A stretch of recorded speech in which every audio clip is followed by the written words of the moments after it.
kung saan ako nag-OJT. Okay? Go. Yan. Hop.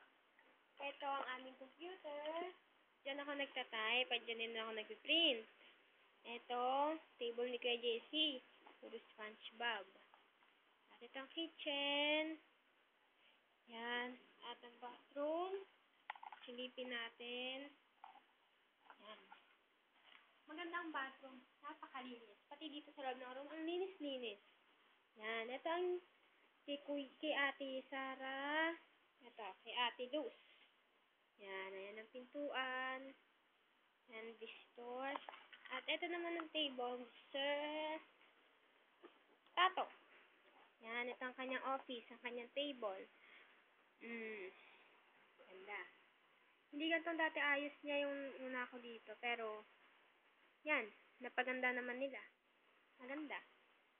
At kita ko naman sa inyo ang kanyang mga awards. Yan. Mga certificate niya. At ang tanawin sa labas. Magsumilip ka dito sa may bintana. Okay. Ganda, di ba? Yan. Ito ang magiging tanawin sa labas pag sumilip ka dyan.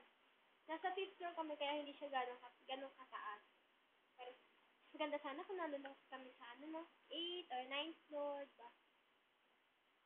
Sana. Pero, okay lang. Para hindi naman gano'n nakakalula. Di ba maganda? Oh, tingnan nyo.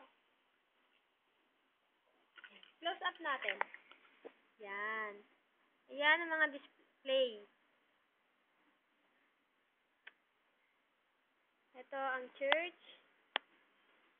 Yan ang mga ito sa bayan.